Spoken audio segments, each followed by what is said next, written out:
Hello again, everyone. This is going to be a flip-through video for you all today. I'm going to show you inside BJU Press BookLinks. This is an upper level edition. This is, I think, between the 3rd to 4th grade level, and I previously showed you one at like the kindergarten or 1st grade level. So I will leave that video down below if you would like to kind of compare and see the differences. They're laid out almost exactly the same, but I will go ahead and show this to you because this was a request from several of you to see inside a different level of a book link. If you're not familiar with what the book links are, I do have a video where I kind of explain that, so I will try and remember to link that below as well. But basically, they're just other options for you to use during your child's reading course throughout the year. They are optional, but highly recommended because they do use complete books, complete chapter books, and that kind of is a little different than how BJU Press normally does reading. Typically, they have a reader with sections and excerpts of books or short stories. And it's nice to kind of have your child sit and read a full chapter book, and that's why I like the book links. I actually use them separate from the actual reading program. I don't use the BJU Press reading program, but I do purchase the book links to use those just separately because I just like them so much.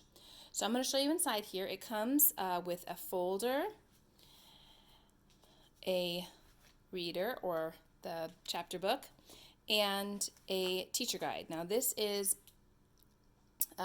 you can get it without the reader, you can get just the folder and this teacher guide, but I usually get it all together just so I make sure that the editions line up and all of that sort of thing. So I'm going to set this aside real quick. I will show you inside the book so you can kind of get an idea of the level of the book as well, but I just want to show you, I'm going to set this aside too. I just want to show you the folder itself has content on it. So for some of the activities that you will do in the lesson are actually included on the folder, so they really use every little bit of space to try and keep this compact and not make you have a big teacher manual. So I liked that. I like that it kind of is a built-in place to store the reproducibles that you choose to print off. All of those are contained within this book, and I will show you that. But, we haven't decided to do all of them, but the ones that we have decided to do, we're able to just store in here to keep everything together, and I really like that. So I'm going to move this folder aside. This is just kind of a little thing I'm going to show you here. I also like this, so if you store these in a filing cabinet, it kind of lets you find it easily. I kind of noticed that just the other day. Actually, I've been using these for a while and I just noticed that. So that's kind of a neat little organizational tip there. So if you buy this from BJU Press, like I said, you have the option to get this, the folder, and the book all together. You also can purchase just this and the folder, and this is the only component that I would say is necessary for you to actually purchase from BJU Press because there are going to be updates and things like that, the reproducibles, all of the questions. This is the essential part. Of course, obviously you have to have the book, but you could probably get that at the library or something like that if you're looking to save money. But this part here is essential. You have to have this to do all the activities. So, opening it up, as all BJU Press does, they kind of give you some introduction and the why and the wherefore of all of this. They have just a very basic table of contents. Doesn't really tell you what's in it, other than you can see that there are 15 lessons, there's some reproducibles, and there is an answer key in here. There are questions throughout. The answers to those are given below in italics for like comprehension questions and things like that. But in the back here, what it means by answer key is just the answers to the reproducible worksheets. That's what's in the answer key, and it's just one page, as you can see there. So you don't have to be flipping back to the back to find the answers to the comprehension questions. They're just right there below the question, which I like. So this is the basic format of a lesson. You will have the objectives here and then your supplies, and I really do look at this every day, you guys, that we sit down and gather the things that we need. This is really nice to have this all right here.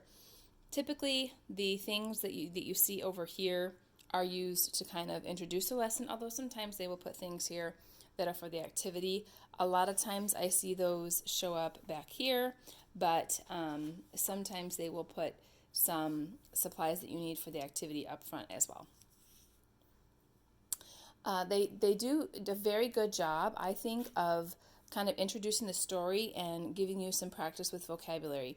Now, my son did not know most of the words that we've encountered so far, so to have him do this exercise before he reads, I actually found that to be not really productive. So what we do instead is I kind of introduce them and let him know that these are going to be some new words. Keep an eye out for them, and we're going to try and figure out the meaning of those words from your reading. So I might kind of hint at the meaning or something like that, or maybe have him try and figure it out from the example sentence beforehand. But most times we do this, even though it's listed before, we do it after. Now I could see trying to define those words before so that he knows what they mean when he comes across them, but I found that introducing the story and going over the vocabulary, it was taking too much time at the beginning. He was really anxious to just start reading, and I didn't want to lose that eagerness to get into reading, so I kind of took it while it was there, and then we handled vocabulary at the end, and that seems to work for us. There's one kind of main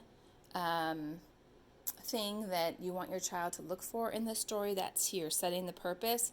There's multiple questions, but there's kind of like one thing to watch out for overall as a whole in the reading, and that's listed right here. And then the reading and thinking section is all of your comprehension questions. They will have different points where it says it asks your child to read aloud. So ask a student, in this case just your child, ask a student to read aloud the paragraph that explains that Corey's allergies get worse whenever Samson is around. And then they tell you where that is. So if your child's having trouble finding it, they tell you where to look to find that excerpt. And so this is all meant to be read silently. All of this, this chapter, pages 1 through 8, and in fact it even says here, direct the silent reading of pages 1 through 8. That's meant to be done silent reading style. Then there are points throughout the comprehension review where you ask your child to read aloud. So you do get both types of reading practice in, silent reading and reading aloud, so you can work on fluency in both areas. There are different types of questions: interpretive, appreciative, critical, literal. So all the different types of comprehension questions that you would typically be looking for. And then they do give a scriptural application at the end of the lesson. I just use my own discernment on whether or not to incorporate this, because sometimes I feel like this is forced and it's not very genuine, just to be honest. Maybe genuine is not the word. Maybe it's just not a natural conclusion that you would get from this chapter. So I'd rather not force it and make it seem like a trivial application. So I kind of just use my own discernment as to whether not to use that, and kind of pray on the spot there. Lord, is this something that we should talk about, and kind of go from there. Then over here is an option for you to do a written activity. Sometimes there's a hands-on activity. We've done recipes, we've made crafts, we've done games with his sister, we've done observation activities, and we did a game, tell me what's missing, and we, traded out different items, and that was kind of fun, because we were using our investigative skills. This is a mystery book. We're using our investigative skills, and so he had to play that game with his observation to see how good it was. And the lessons pretty much just follow that pattern. I will show you back here is where you can get the reproducibles. Everything from drawing and creative writing to matching, fill in the blank, designing posters, designing small little crafts or projects, kind of like almost like hands-on STEM sort of thing. They do seek to incorporate all branches of learning, so you have math application, social studies, science, language arts. They really do try to bring in multiple areas across the curriculum to to this exercise. So just some examples of things you might find, and then the answer key is at the back. Real briefly, I will just show you inside this. Again, this is meant for, I believe, the end of 3rd grade, beginning of 4th grade, and this is about the level that you can expect to find in the Journey Forth books. So this, I'll let you take a look real quick so you can see the length of the chapters. And then this is what chapter 2 looks like. So not a lot of pictures. They usually have just one big one per chapter, or a half-page one, something like that. But this is about what you can expect to find in one chapter, which is one lesson of one of the upper elementary levels of the BookLinks from BJU Press. I will say that on some of the longer chapters, more than 10 pages, we divide that up over a couple days. So while there are 15 lessons, I think this has taken us about 20 some days to do, because we do break up the longer chapters because that just works for us. So that is my flip through for you. I hope it answered your questions. Please leave anything else you'd like to know down below, and I will try to answer that the best that I can. If you have used these and have ideas for incorporating them into your reading program, I'm sure others would love to read those suggestions down below, so you can leave those as well. And I will catch you in the next video.